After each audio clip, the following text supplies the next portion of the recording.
Hello. Yes, I am still surrounded by boxes. This box is actually empty and it just needs to get thrown in the trash, but because it's like ripped, but because my mom actually asked me to keep all of my boxes because a friend of hers is moving. So that is fine. I'm not going to give her any of my Lowe's boxes, which is very minimal because those are like all crap. So if you're going to get the standard duty boxes, I recommend Home Depot and not Lowe's. Like, these suckers have just held up better. I have not unpacked. It is the end of August when I'm filming this. It's fine. I'm only a little upset about it. Mostly it's laziness, but I did go on vacation a couple weeks ago, which was wonderful. I went on a cruise with my family. It was beautiful, wonderful, lovely, fantastic. But shortly before that, I was opening something and I stabbed myself in the hand. And you can't see anything. You can barely, I barely have a scar, right here. So I got my first set of stitches ever. That was fun and exciting. But then I could barely use my hand, so I couldn't really unpack. My mom offered to come over this weekend to help me. I may take her up on it. I have trouble accepting help. It's also hard because it's I don't want stuff to not go where I want it to go, but I also don't necessarily know where everything I want to go is. Now my kitchen is mostly done, but there are some boxes of stuff that need to go in the kitchen and stuff. And I feel like kitchen, bathroom stuff, things like that, I could have her do and it wouldn't be that big of a deal. So I may do that. And I have a lot of my TBR is just in a bunch of boxes, and then I put clothes or whatever. So that stuff obviously she could just take out, and my TBR is going to be downstairs anyways. So even though those shelves aren't up, I can have her just stack those books, and then probably just bring a laundry basket down here and have her just throw all the clothes in there, and then I could just take them upstairs. So I don't think she could do the stairs a bunch of times, but she could obviously go up there. My mom has congestive heart failure, by the way, so that's why I think the stairs wouldn't be that bad for her. They might be good for her, but I think it makes her a little uncomfortable, which is fine. So yes, but she could probably go upstairs. I have a bunch of clothes that need to get hanged, so she could just do that or something. That's not what this video is about, but I felt the need to update and explain the box. Oh my god, this is why I haven't been working from home. I'm working from home today because it's it stresses me out to just be surrounded by these boxes, but then I don't do anything to fix the problem, so whose fault is that? Anyways, but I have an eye appointment tonight, which, why am I doing this video now? There is no way how I'm reading this book tonight. We'll see. I'll try my hardest. I'm not afraid. I'm not afraid of the eye doctor or anything, but I don't love going to the eye doctor because, one, it's always a long process. Now, I'm not buying new glasses this year, so that will help. Although I don't love these glasses, but I'm not spending the money to pay for the frames. I may ask them for my prescription because, one, I was considering getting prescription sunglasses, prescription goggles, but I may end up just going online and trying to buy new prescription glasses because that would be cheaper. So lenses are every year, but frames are every other year on my insurance and every insurance I've ever had for vision. And I would want new frames. That would be the whole point. So yes. And also with plastic frames, typically you can't replace the lenses like you can with wire. Not that I have I have my contacts, which I actually don't know where they are.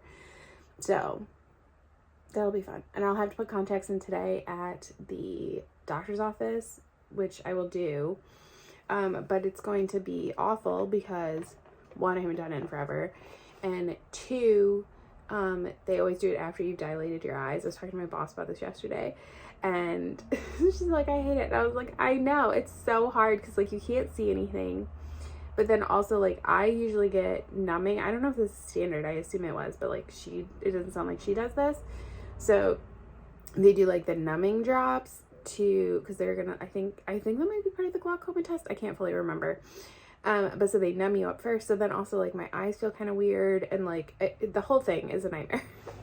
But then like I already have very sensitive eyes to the light.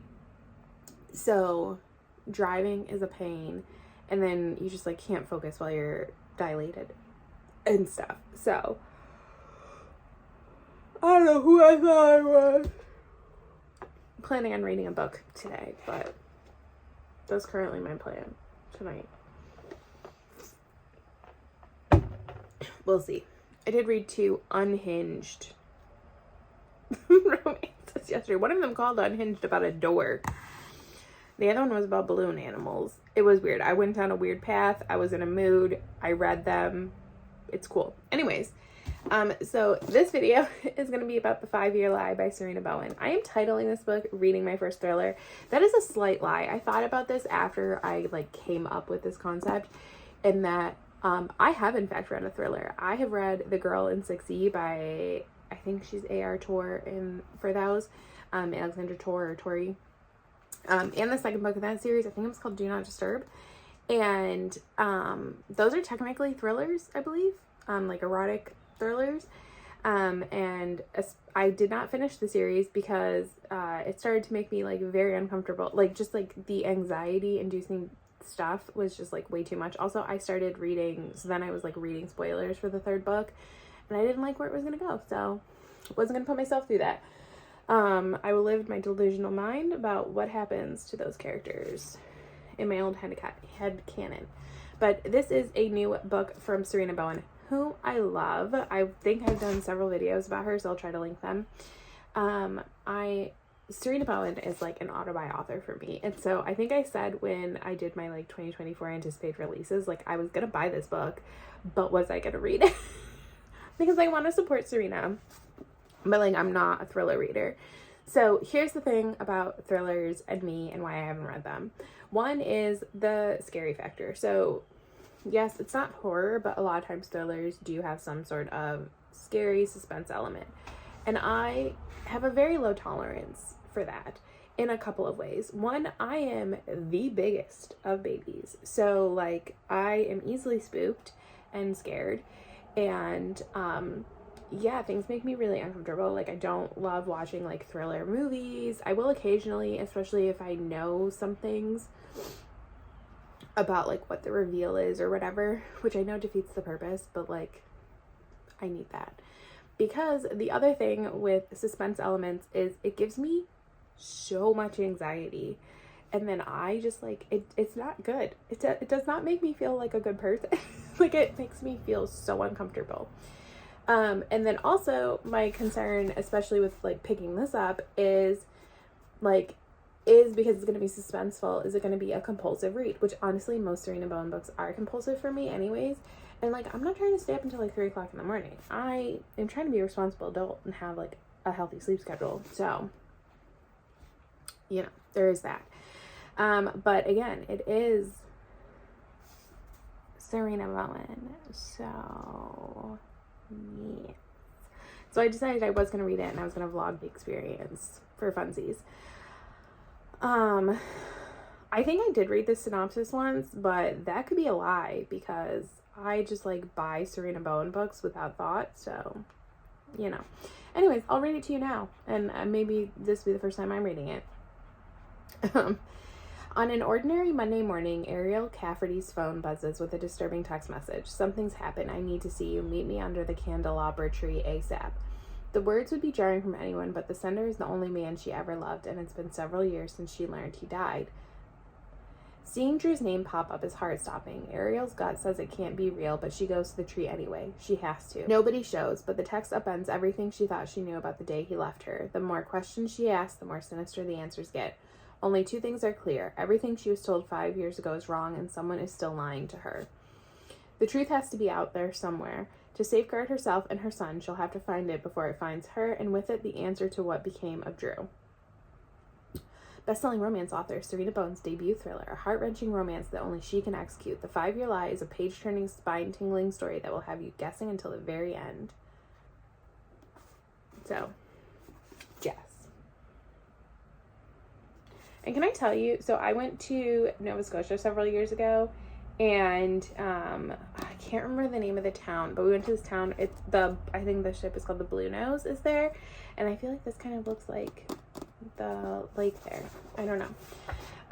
The font is a little on the big side. I've also been mainly reading Kindle and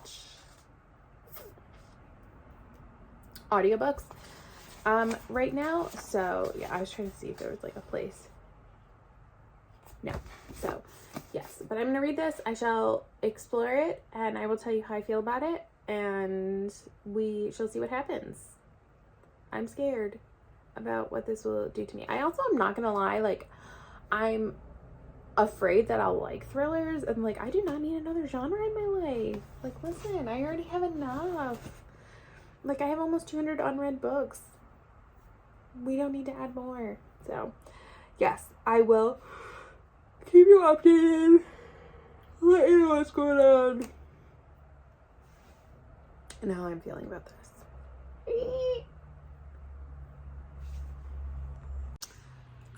I am 154 pages in, and it's like probably like 35-40% in or something, and things were just revealed.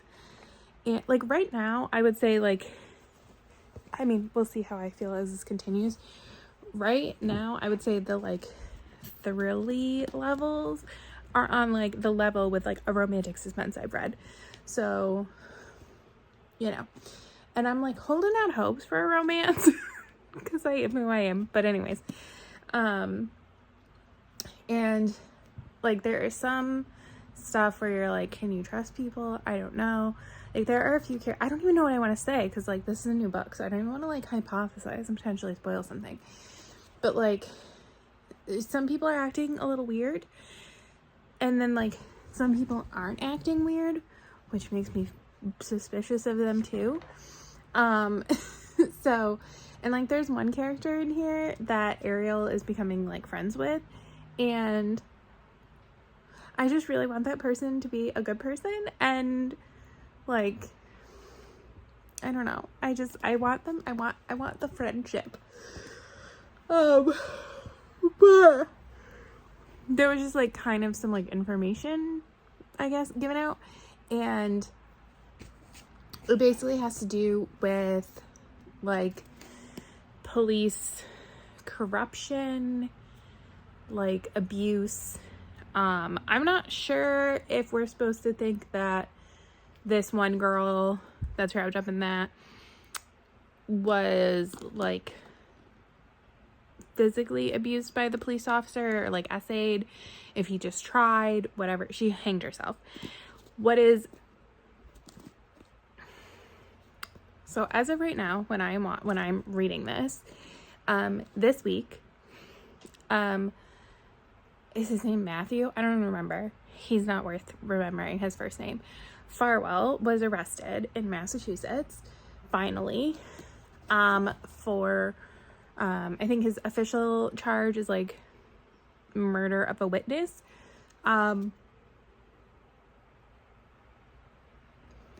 For the death of a young woman named Sandra Birchmore.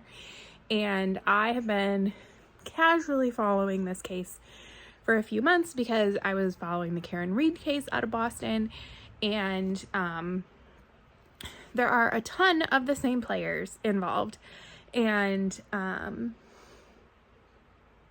yes, but Sandra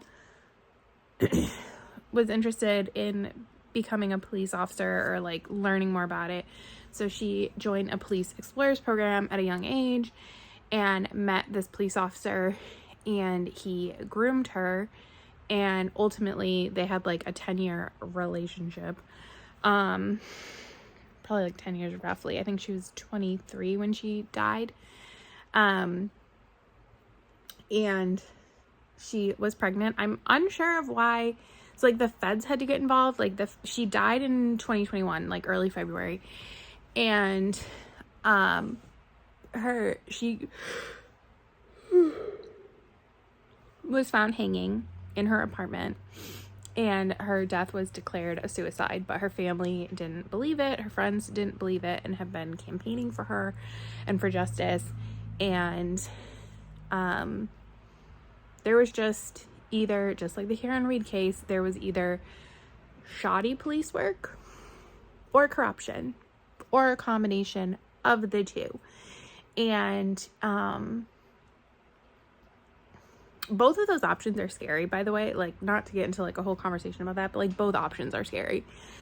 Recently, an independent examiner came out and said that, I think they were hired by her parents, and said that it was not a suicide, that it was murder.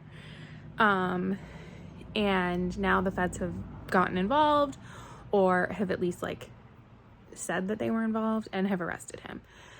She was pregnant with his baby at the time, and I don't know why they haven't charged him with the murder of the baby. I don't know if that's because like there's like things that the feds have to do to make it a federal case and not a state case, because obviously Massachusetts State Police weren't going to do anything. Anyways, so it's just, that is so fresh in my mind, and like that, I haven't read the whole affidavit, it's 45 pages, because just the parts I've read and like had read to me online by like different lawyers and stuff, it's just heartbreaking. This poor woman was abused and groomed and was so hopeful for life. She was so happy to be pregnant, even though her baby's father was a shithead. And that her life and her baby's life, where it's taken, is so heartbreaking. And I hope that he gets the justice, like she gets justice and he is punished.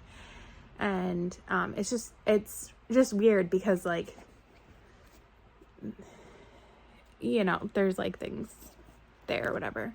I will say this, a lot of this surrounds where Ariel works. So she works for her like family's business, which is basically like a Ring door camera and kind of company. And they do, I don't know if Ring does this or like any of those. I think there's other ones. I don't have a video door camera. I have one camera in my home, which is off most of the time. I had it for the cats at my apartment because I didn't trust my apartment after Murphy and everything. So yeah, I'm one of those people that is like kind of afraid of like virtual assistants and everything. Like, I don't have one. If I could, I would turn the one off in my phone, but I can't use my GPS and have that off. But I need a doorbell for my house because the doorbell I have does not work. And so I thought, oh, well, I'll get a camera one because I might as well. And then like I can see my packages if anything ever happens. Not gonna lie, this is freaking me out with that. So like the whole thing is like they sell these cameras and everything, but then they have this deal with the police, and so like they sell them to the police and they put them up in public areas, but then also through like their app, if something happens, the police can just like ask you if you'll share your footage with them, and then if you don't, they'll get a warrant, and then they just like approve the warrant every time. And I know that this is like a complicated issue for a lot of people, and a lot of people are like, well, don't you want to help people? And my answer is yes, but I'm a big fan of like Apple and how they tend to handle things like this with devices, and like they will fight warrants, and I get why that's upsetting to a lot of people, but I would rather they do that than just roll over all the time. So yeah, it's really scary, and it really puts things into perspective. Like somebody said, people like forget about the cameras, and that is so true. I think like the US isn't as camera laden as some other countries. I think like the UK, it's like something crazy, like the amount of like square footage that has like CCTV and stuff. But there are a lot of cameras here. And then especially if you start talking about things like Ring doorbell cameras and other kinds, like the house next door to me is empty right now and they have cameras up. And like one of their cameras, I'm pretty sure looks right into my house, and I don't have blinds over there or anything. And like, it is a little creepy. Like, it doesn't really bother me because I know it's just because the house is unoccupied and everything. Like, there was a camera here too. Like, especially like I live in New York, squatters are a thing here because we have like very generous squatter laws. So, especially when you're selling a house that's unoccupied, a lot of them have cameras. But yeah, you are being watched so often and like you don't even know it. Like, how many times are we in a store and like being watched? Like, it's just, and it is a little unnerving. Like, yes, you don't have an expectation of privacy out in public, but I feel like there's a line there that like, I don't know. So, plus like phones, like, and like I do it. Like, I go on vacation and I film things and I might upload them to the internet and and everything, you know. And it's like, who could show up in my video and like what could that mean for them in their life? Like, most likely nothing, but you know, it is a little scary, unsettling, I guess. I don't know. Yeah, so that part is creepy to me. I don't know if that part is supposed to be creepy to me, but it is. I will say my one prediction that I'm gonna make, and I will not clarify because it would be a spoiler either way, I feel like, at the end, is that I believe Drew is not dead. So, also the text thing, that was interesting. I kind of thought it was gonna be something like what she said. I don't know if that's like actually possible in the real world, but like I thought it was gonna be something like what happened here. Also, this setting, I feel like, lines up. So this takes place in Portland, Maine. So I feel like I wasn't that far off from Nova Scotia because I feel like similar vibes, you know. When I went to Nova Scotia, we went to Portland. I really want to go back. We were only there for like 12 hours. So we went to this one restaurant. It was amazing. It was delicious. So yes, I would love to go back to Portland. I'd love to go to Maine in general. But yes, so we shall see. And I get why she named her son Buzz, but I feel like it's weird. Like, Buzz to me is not a name. Buzz is a nickname. Like, but I get it. I understand. So yes, I'm gonna read a little bit more, and then honestly, I might take a nap. I did wake up a little bit reading. Lately, I have been falling asleep reading. Like, I've been like, it makes me tired. It's kind of keeping me on my toes, but I'm not anxious. I'm not feeling too much anxiety, so we'll see. Anyways, I shall update you at some point. Okay, I'm on page 322, and there have been several reveals, and what just happened made me very angry, and I'm sad, and I almost cried.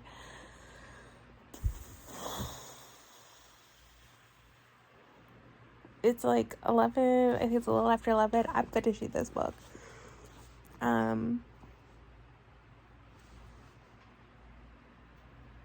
There was one theory I had, and I didn't have like all of it together, but I was right about that one.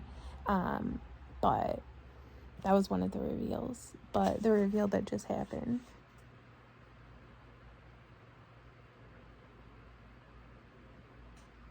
is not okay. I don't know if I'm made out for this. And it's definitely getting more like suspenseful and thrillery. But yes, and we're about to go back in time. There's like regularly chapters from like 5 years ago.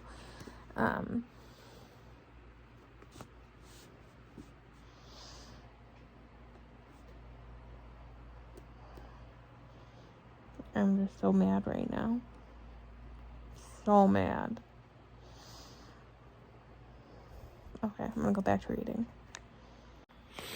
Okay, almost page 350. I am crying now. Something just happened that I think, like, I don't even know. It's probably, like, a minor thing. If you've read this book, it's, like, the guy with the french fries.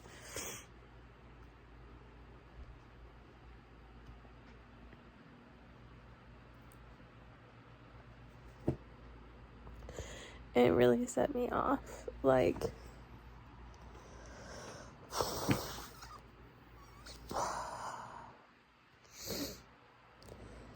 there are good people. I know this is fiction, and it's so silly, but it was just...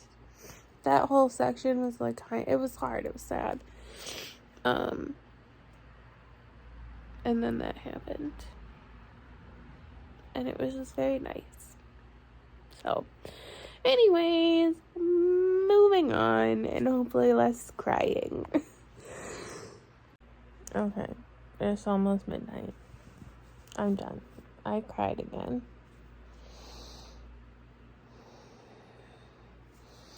So I give it 4 stars. There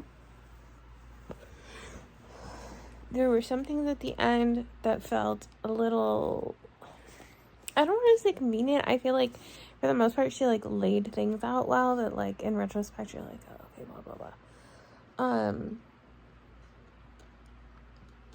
But, like, a little rushed, maybe. I don't know. But maybe that's just how thrillers are.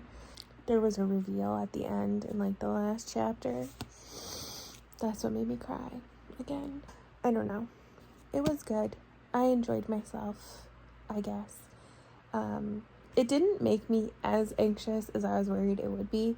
Also, no, I have not gotten up from here. I think I've been here for, like, 4 hours and I haven't moved.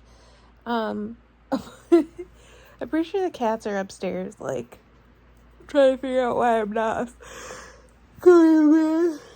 Fortunately, I don't have to go to work tomorrow, so Labor Day. It didn't make me as stressed as I thought it was going to, but it did for, like, basically today, like, the chunk today. A little bit last night, but I was able to stop. And then tonight I was like, okay, I have to read this. And everything. And it was a little anxiety inducing, but honestly, like, what was that? The second book in the Defy the Night trilogy by Bridget Kemmerer was way more stressful, so, you know. Also, my fingers have been, like, pruny for, like, hours, and they have not been in water, so I'm very confused about it, but it's kind of scary. I'm like, why? Anyways. Oh. So, yes. I did enjoy it. If you've read other thrillers, let me know if you would say that this is, like, still within the line of thrillers. There was some stuff at the end that was, like, left unresolved, which, like, part of me doesn't like, but also part of me is like, that's life. This isn't a romance, Holly. You can't expect everything to be amazing, which isn't necessarily the truth with all romances or anything, but, you know. Yes, so I guess those are my final thoughts. I enjoyed myself, I guess. It was weird because I'm listening to another book right now, Who's Your Daddy by Lauren Rowe, which also has a main character who has a young child, and I was very confused because I was, like, listening to that on my way home from grocery shopping today, and then I, like, picked this back up, and I was like, wait a minute, this doesn't make sense. And then I was like, oh, wrong main heroine, wrong baby, you know. So yes, because I think they're, like, the same age. I think Buzz and Ripley in the other book are, like, the same age. So yes, but I don't know. That was weird.